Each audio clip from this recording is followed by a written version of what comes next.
Hello all the students, those who are watching this video right now. So आज हम क्या सीखेंगे?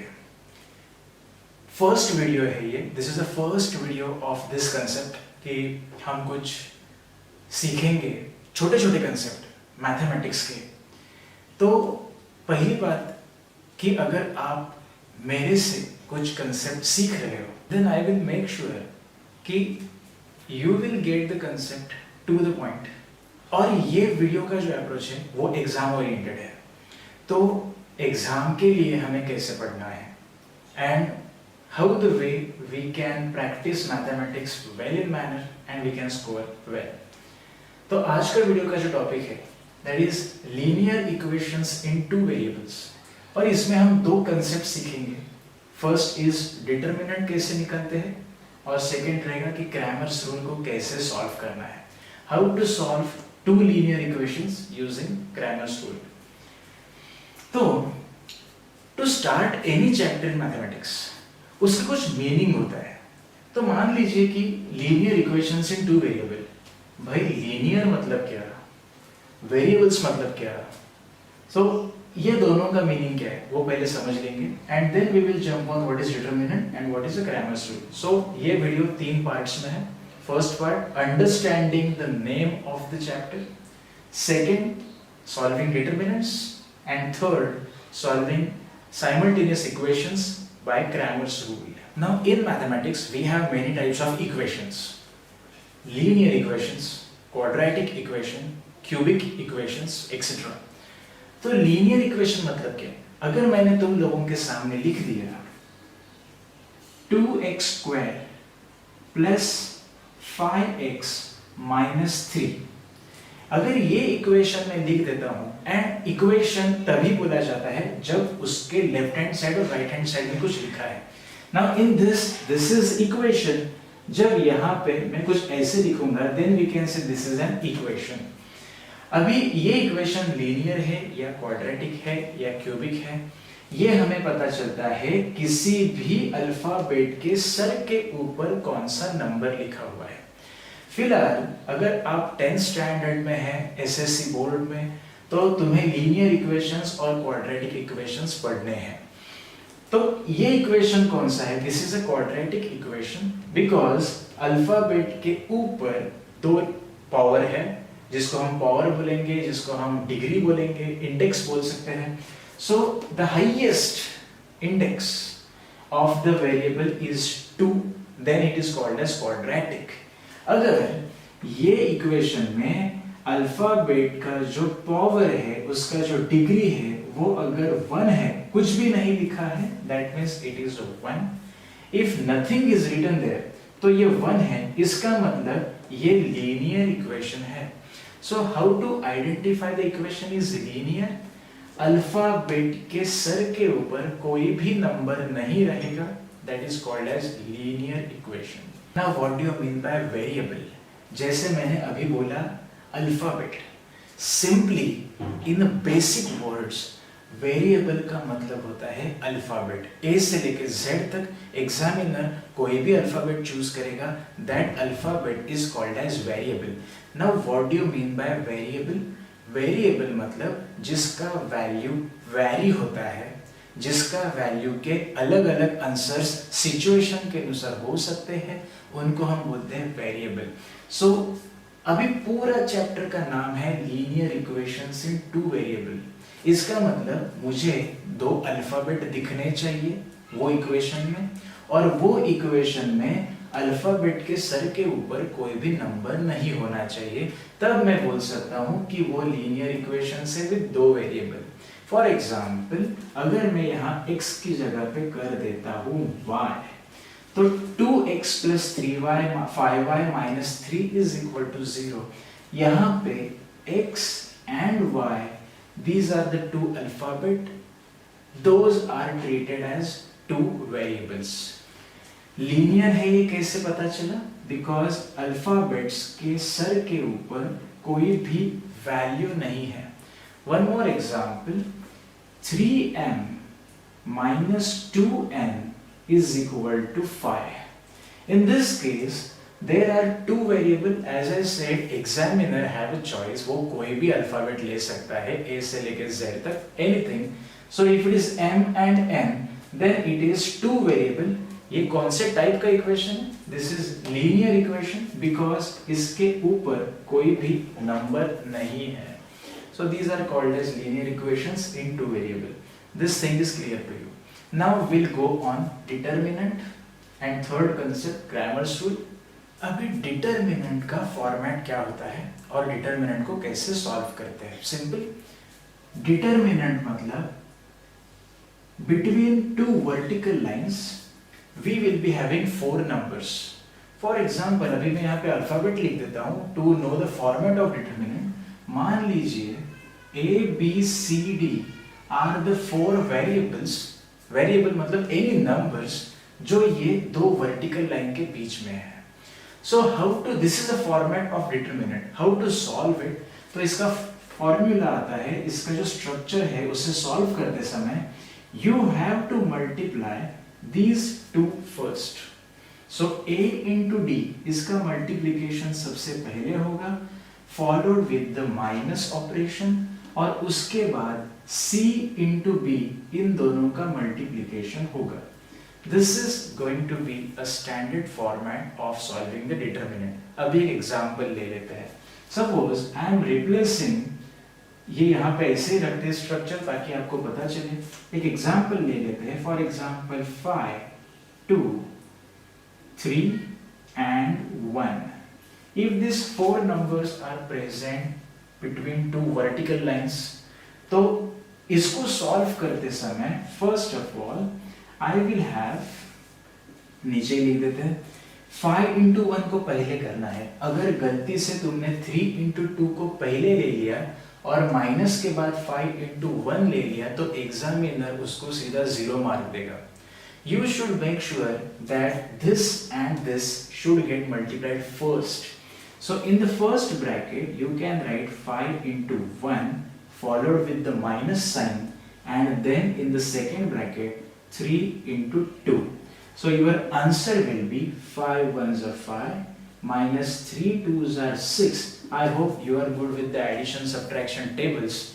5 minus 6 is going to be minus 1. This is a simple way to solve the determinant. Now what other examples we have, अपने text book से ही देख लेते हैं कि क्या क्या examples है. उसमें से एक दो determinant ले लेते हैं and we will solve those. Okay, now you can see the two examples in front of you. चलो इनको सॉल्व करते हैं. ये टेक्स्ट बुक में से ही एग्जाम्पल्स है. इसको सॉल्व करते समय क्या बात बताई मैंने? You have to multiply ये दोनों को सबसे पहले है. -1 into 4, -1 into 4 लिखो या 4 into -1 लिखो, it doesn't matter. Finally multiplication इन दोनों का ही होने वाला है. Minus sign 7 into 2, or you can write 2 into 7, it's one and the same. So -1 into 4 is -4, multiplication rules. Minus 7 twos are 14, minus minus addition, and sign remains minus. So the final answer -14 minus 4 is going to be -18. The determinant का मेरा answer आता है -18. तो चलो ये तो simple दिख रहा है, ये तो अपने नॉर्मल नंबर है, ऐसा कुछ दिखता है. In that case we think about कि भाई यहाँ पे तो एलसीएम वगैरह लेना पड़ेगा, तो हम डर जाते हैं. मेनी स्टूडेंट्स, चाहे वो 10वीं का स्टूडेंट हो या 12th स्टैंडर्ड का स्टूडेंट हो, एज अ प्रोफेसर मैंने ये ऑब्जर्व किया है कि हम एलसीएम से बहुत डरते हैं. If your concepts are not that strong then, and if you are weak in LCM, मान लीजिए आप एलसीएम की वजह से आपके बहुत जगह पे मार्क्स जा सकते हैं in maths. So in the mathematics it is very important कि कैसे हमें एलसीएम निकालना है. सो देखते हैं यहाँ पे एलसीएम निकालने की जरूरत पड़ेगी या नहीं. फर्स्ट स्टेप क्या बताया मैंने? 7/3 और 1/2 का पहले मल्टीप्लीकेशन होगा. सो 7/3 into 1/2 followed with the minus sign, और उसके बाद 3/2 और 5/3 का multiplication होगा. When these two numbers are getting multiplied, multiplication में एलसीएम हम नहीं निकालते, एलसीएम हम सिर्फ एडिशन और सब्ट्रैक्शन के समय ही निकालते हैं।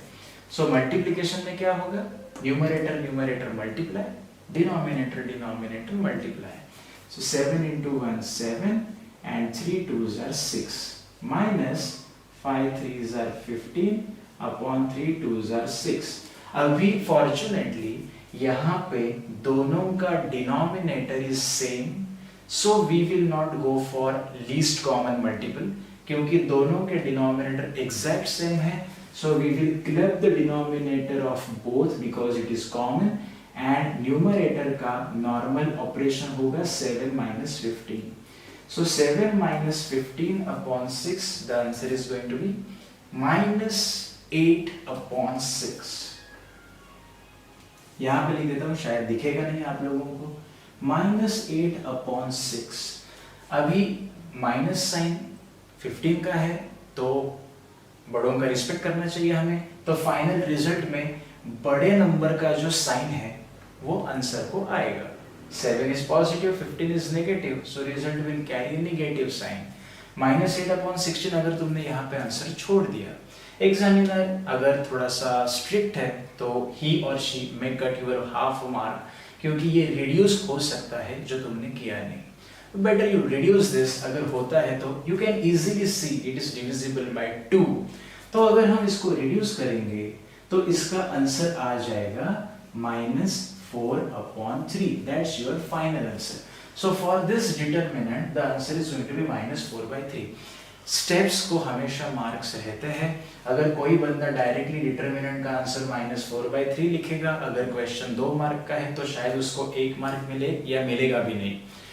अगर तुम लोग ब्रैकेट्स और मल्टीप्लिकेशन अच्छे से करते हो लेकिन डिस्ट्रैक्शन होने की वजह से अगर लास्ट में आंसर में गलती कर देते हो तो आपके 50% और समथिंग मार्क्स चले जा सकते हैं। 2 मार्क का है तो स्टेप्स ये लिखने के लिए आपको शायद 1 या आधा मार्क मिल जाएगा, करेक्ट आंसर नहीं रहेगा तो आपका वो मार्क चला जाएगा।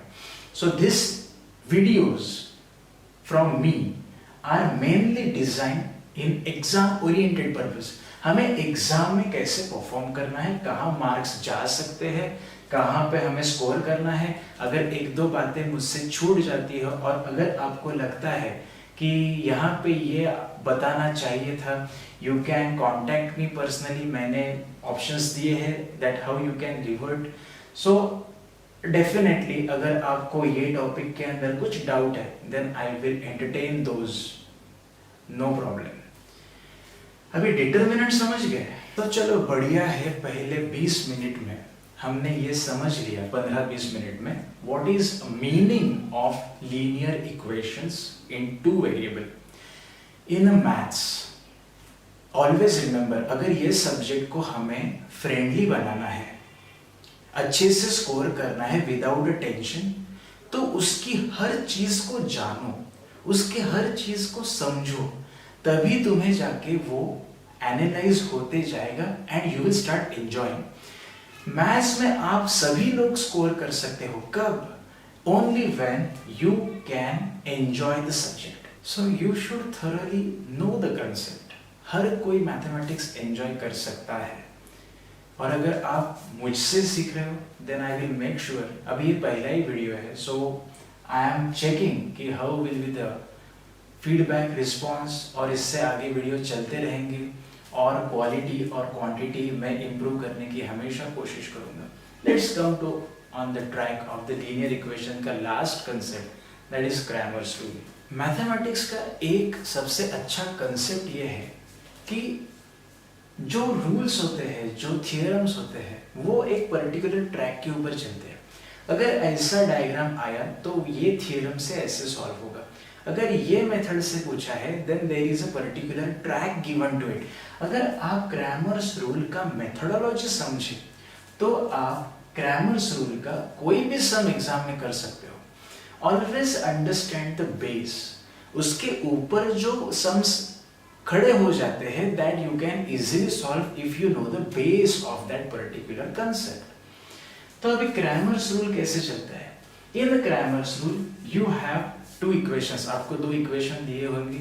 Cramer rule is one of the method. हमने लीनियर इक्वेशन सॉल्व किया है एलिमिनेशन मेथड से, हमने लीनियर इक्वेशन सॉल्व किया है सब्स्टिट्यूशन मेथड से, और ये और एक मेथड है that we will solve linear equation by Cramer's rule. There is also method of solving linear equations by graphical method.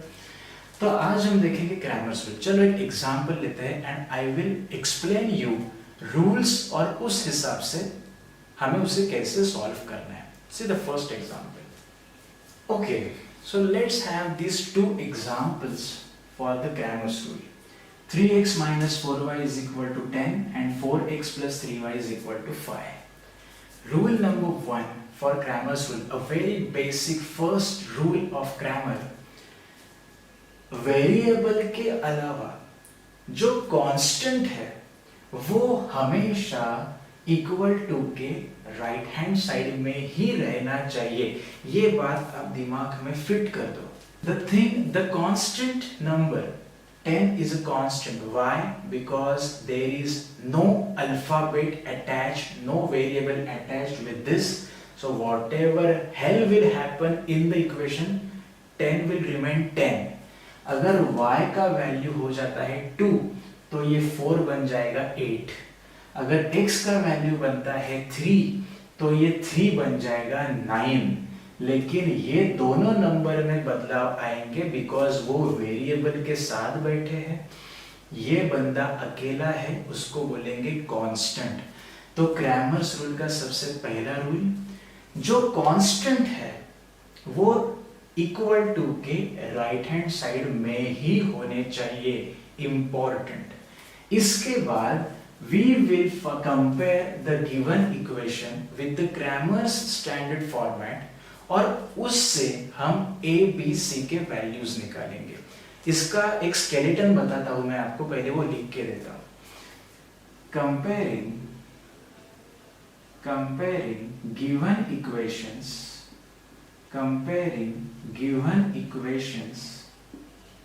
with standard format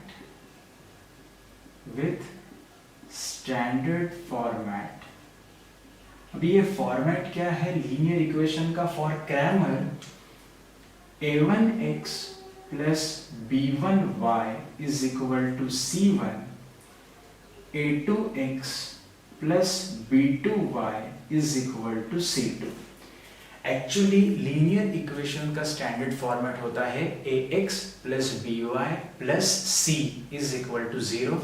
लेकिन क्रैमर ने जब ये मेथड डेवलप किया, at that time he realizes we need to keep a constant on right hand side, so only for Cramer we are going to place constant on right hand side। ध्यान में रहे। Next phase, when you are comparing, तो दो equation है, तो पहले में a b c को हम बोलेंगे a1 b1 c1 और दूसरे में जो a b c रहेंगे उसको हम बोलेंगे a2 b2 c2। अगर ये स्ट्रक्चर उठा के मैं यहाँ फर्स्ट इक्वेशन में रख देता हूँ तो आई कैन इजीली से a1 is nothing but 3x 3। So जो a1x that I will compare, so a1 is 3,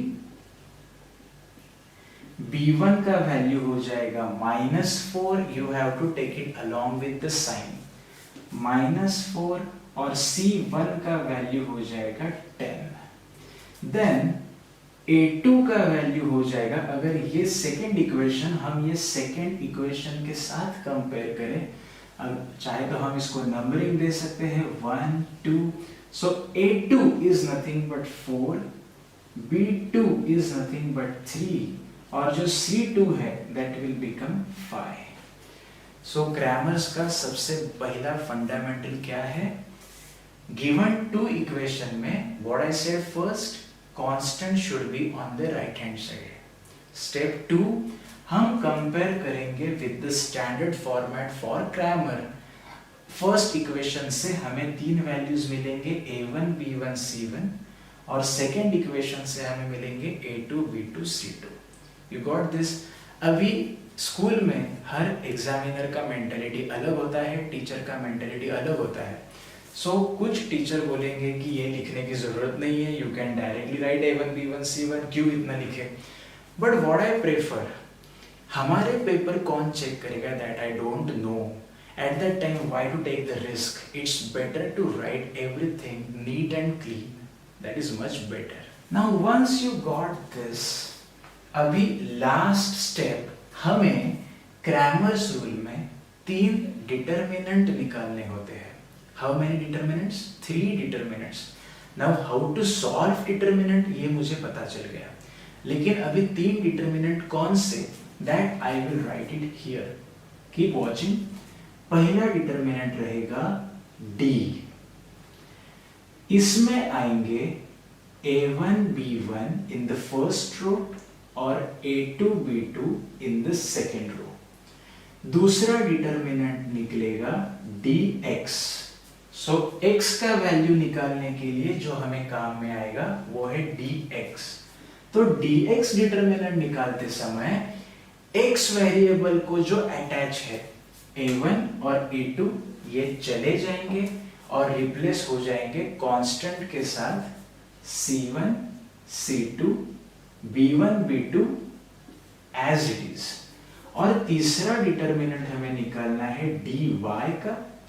अभी dy में क्या हो जाएगा, x के कोएफिशिएंट एज इट इज रहेंगे A1, A2, और जो y के कोएफिशिएंट है b1 और b2 ये रिप्लेस हो जाएंगे कांस्टेंट से c1, c2 के साथ. इसके बाद final step x is equal to, x का वैल्यू निकालना है हमें, so we simply have to make dx upon d, और y का वैल्यू निकालना है तो dy upon d.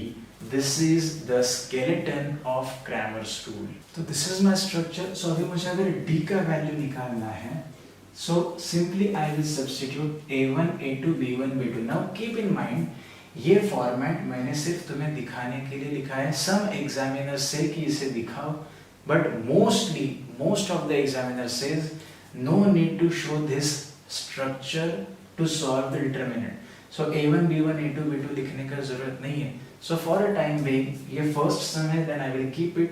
When I will show the second sum, at that case, I will not write this format.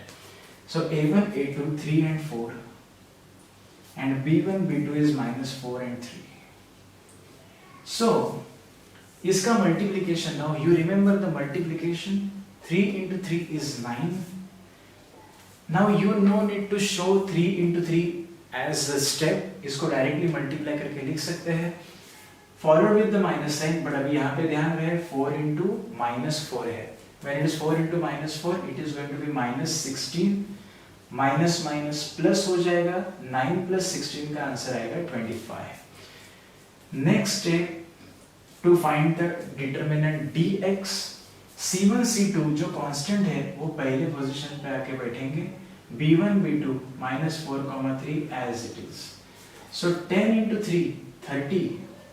Minus followed with the minus sign, 5 4s are 20, but this 4 is negative, so this is minus 20.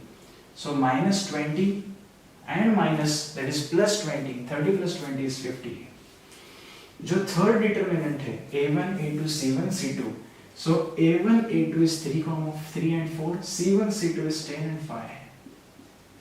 So when you multiply 5 into 3, 15. Minus, अभी यहाँ पे सब number positive है, so ये minus sign as it is रहेगा, इसको कोई change नहीं होगा. 10 4s are 40. 15 minus 40 is minus 25. In mathematics, you have to respect elder numbers. Elder number is having a minus sign, so result will carry minus sign. Minus 25. Now the final step in the Cramer's rule, x का value निकालेंगे just by dx upon d, y का value निकालेंगे just by dy upon d. So dx upon d, I will get 50 upon 25. So answer is going to be, x का answer is going to be 2, and dy upon d, that is minus 25 upon 25. So y का answer is going to be minus 1. So the answer for x is 2 and for y is minus 1. We are just substituting the values and get the answer. In boards exam, आज तक from 2012 से ये Cramer's rule है. कोई भी ऐसा paper नहीं गया है जिसमें क्रैमर्स रूल के रिलेटेड कुछ आया नहीं. So if you know the Cramer's rule well, you will score 3 marks in the maths 1 paper for sure. चलो लीनियर इक्वेशन का कंसेप्ट समझा, डिटरमिनेंट समझा, क्रैमर्स रूल का फर्स्ट सम समझा, एक और सम ले लेते हैं ताकि तुम्हें क्रैमर्स रूल क्लियर हो जाएगा. Let's check it. तो चलो एक फाइनल सम देख लेते हैं क्रैमर्स रूल का. इसके बाद I will project a worksheet in front of you. You have to solve those questions and send the answers via mail, or you can click the pictures and send it to the WhatsApp. But make sure कि अगर ये recorded video है, फिर भी मैं ये चाहता हूँ कि मेरा interaction live जैसा आपको लगे. इसीलिए सिर्फ मेरे videos देखो और आगे बढ़ो, ये मुझे नहीं चाहिए. ये वीडियो आप जितनी भी बार देखोगे, इसके एंड में जो वर्कशीट है, you have to solve that worksheet again. क्योंकि अगर ये वीडियो आप थर्ड टाइम या फोर्थ टाइम देख रहे हो, it indicates still you are little confused about the concept. तो अगर आप ये वीडियो अपना ब्रशअप करने के लिए देख रहे हो, तो don't forget to solve the worksheet that will get projected at the end of the video. So हर वीडियो के बाद एक वर्कशीट रहेगा जिसमें कुछ क्वेश्चंस रहेंगे. वो क्वेश्चन के आंसर्स आपको एक बार सॉल्व करके मुझे सेंड करने हैं. आई विल मेक श्योर कि आपको कौन सी जगह पे कुछ लिखना है या नहीं लिखना है, कहाँ पे मार्क्स जा सकते हैं, प्रेजेंटेशन कैसा चाहिए, that I will revert you for sure. Because as a maths professor, I feel every step matters. Her step को मार्क्स रहते हैं और वो आपके नहीं जाने चाहिए. That is very very important. तो चलो अभी आपको जो बोर्ड दिख रहा है, this is the basic structure, a skeleton of Cramer's rule. दो इक्वेशन दिए हैं, हम उसको कंपेयर करेंगे with the standard form. अभी स्टैंडर्ड फॉर्म का इक्वेशन मैंने पहले सम में सब लिखा था. Now still in the exam to score full marks, what things you can omit, और जो इंपॉर्टेंट है उतना ही मैंने यहाँ पे लिखा है. Final answer is most important. If you write entire question का answer beautifully and you forget to write the final answer, you will lose 1 mark straight over there. तो चलो ये फाइनल सम देखते हैं क्रैमर का. दो इक्वेशन दिए हैं, उसको मैं कंपेयर करूंगा स्टैंडर्ड फॉर्मेट के साथ. फिर a1 b1 c1 a2 b2 c2 ये 6 वैल्यूज मुझे मिल जाएंगे. फिर मैं निकालूंगा 3 डिटरमिनेंट. एक रहेगा d, एक रहेगा dm, एक रहेगा dn. पिछले सम में जो वेरिएबल थे वो x और y थे. ये सम में जो वेरिएबल है वो m और n है. As I said, examiner is having a choice to select any 2 alphabets from 26. तो अगर एग्जामिनर ने m और n सिलेक्ट किया और मान लो तुम enthusiastically एग्जाम में, चलो ग्रामर्स आ गया, अरे ये तो अपने को ऐसे आता है, और तुमने लिखना चालू किया. क्वेश्चन में अगर वेरिएबल्स है m और n और तुमने बहुत ज़्यादा ओवर कॉन्फिडेंस में यहाँ पे dx, यहाँ पे dy लिखा, क्वेश्चन में m और n है और फिर भी तुम्हारे यहाँ फाइनल आंसर में x और y अगर रिप्रेजेंट हो रहा है, तो make sure examiner will be happy to cut your marks, though conceptually you are perfect. You are getting my point. तो ये छोटी छोटी चीजें हैं, इसको हम नजरअंदाज नहीं कर सकते. तो 4m plus 6n is equal to 54. इसको देते हैं 1 नंबर. ये इक्वेशन से एक क्वेश्चन पूछो, क्या ये इक्वेशन क्रैमर रूल के स्टैंडर्ड फॉर्मेट में बैठता है? What is standard format of Cramer? Variable के 2 जर्म लेफ्ट हैंड साइड में और कांस्टेंट वाला बंदा राइट हैंड साइड में होना चाहिए. 2 alphabets are on left hand side and 1 constant is at right hand side. Perfect. But जो सेकेंड इक्वेशन है उसमें जो कांस्टेंट है वो भी वेरिएबल के साथ लेफ्ट हैंड साइड में आके बैठ गए, नहीं चलेगा, नॉट एक्सेप्टेबल.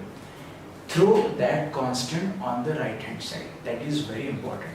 तो मेरा ये इक्वेशन बनेगा 3m plus 2n minus 28 will jump on right hand side and become plus 28. So it will become 28. Give it number 2. Next step, ये बात हमेशा याद रखो, Cramer follow a certain rule. पहला स्टेप है कि कांस्टेंट राइट हैंड साइड में है तो राइट हैंड साइड में ही होनी चाहिए। Comparing with the standard form, when you compare first equation, सीधी सीधी बात है, a1 is 4। हाँ, अगर तुम्हें वेरिएबल उल्टे भी दिए, ये भी केस हो सकती है कि 2n पहले लिखा है तो mn ये फॉर्मेट में लिखो या फिर nm ये फॉर्मेट में, दोनों इक्वेशन होने चाहिए। मेरे वर्कशीट में एक ऐसा क्वेश्चन रहेगा, I will explain you in short कि वो सब में क्या करना है शुरू में। सो a1 is going to be 4, b1 is going to be 6 and c1 is going to be 54.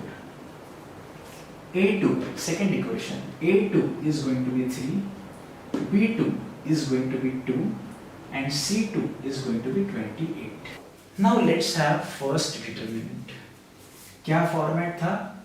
a1 b1, मतलब कांस्टेंट छोड़ के a1 b1 पहले रो में आएंगे, a2 b2 सेकेंड रो में आएंगे।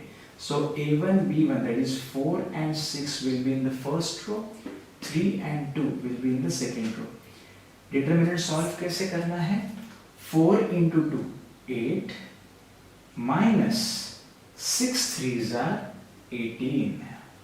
So 8 minus 18, answer is going to be plus 10 or minus 10. Answer is going to be minus because greater number having minus sign. dm, m के साथ जो नंबर्स है वो रिप्लेस हो जाएंगे कांस्टेंट के साथ। सो पहले इसमें आएगा 54 instead of 4, this 6 as it is, और सेकेंड में आएगा 3 की जगह पे आएगा 28 and b2 as it is, that is 2. Now how to solve this determinant? 54 into 2, अभी इतने बड़े बड़े नंबर मैथमेटिक्स में make sure you are good in manipulations, in multiplication. अगर तुम सिंपल मल्टीप्लिकेशन में गलती कर दोगे then you will lose your marks. 54 2s are 108 followed with the minus sign, 28 6s are 28 का टेबल लाइफ में कोई रटता है, आई डोंट नो, बट अगर तुमने उसको मगअप किया then it's well and good. 28 6s are 168। तो 108 में से 168 चले गए, 108 में से 168 कैसे जा सकते हैं? That's why the answer is negative, answer is -60। Then dn क्या हो जाएगा? dn में n के साथ जो नंबर्स है वो कांस्टेंट से रिप्लेस हो जाएंगे। सो a1 a2 remain as it is, but b1 b2 will get replaced by 54 and 28. First multiplication 4 into 28 and second multiplication 54 3s are 4 into 28 112 and 54 3s are 162. Now 112 minus 162, so it is minus 50. तो चलो, you got 3 determinants.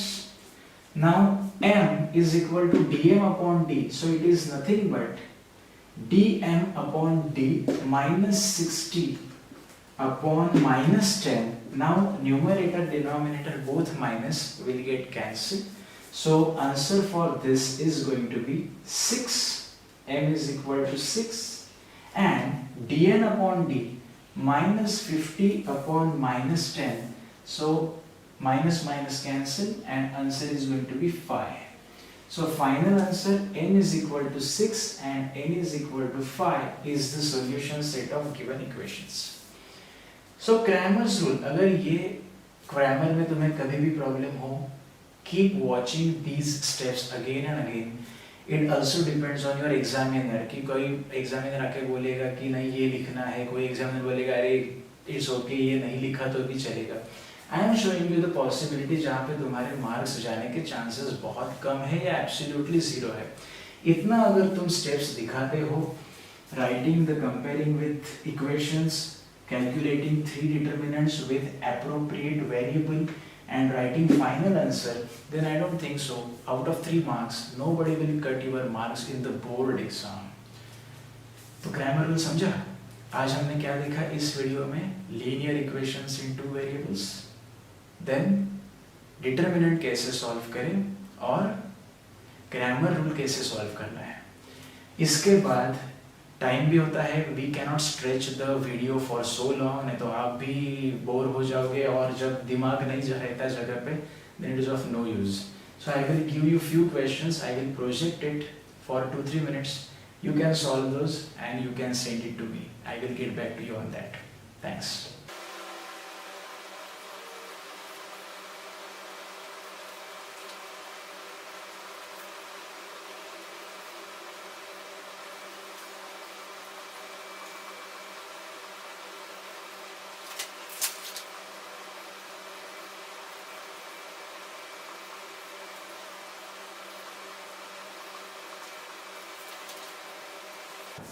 ये sums आपको practice करनी है। This is a worksheet on determinant and Cramer's rule. इसमें क्या है, you need to find the value of this 3 determinants. ये तो फटक से हो जाएगा। Now when you want to solve equation by Cramer's rule, यहाँ पे ऑब्जर्व करो, ये इक्वेशन क्रैमर के स्टैंडर्ड में नहीं आ रहा है। इसका कांस्टेंट लेफ्ट हैंड साइड में है जो कि राइट हैंड साइड में होना चाहिए। This is a fit equation. Second equation में this is a second question.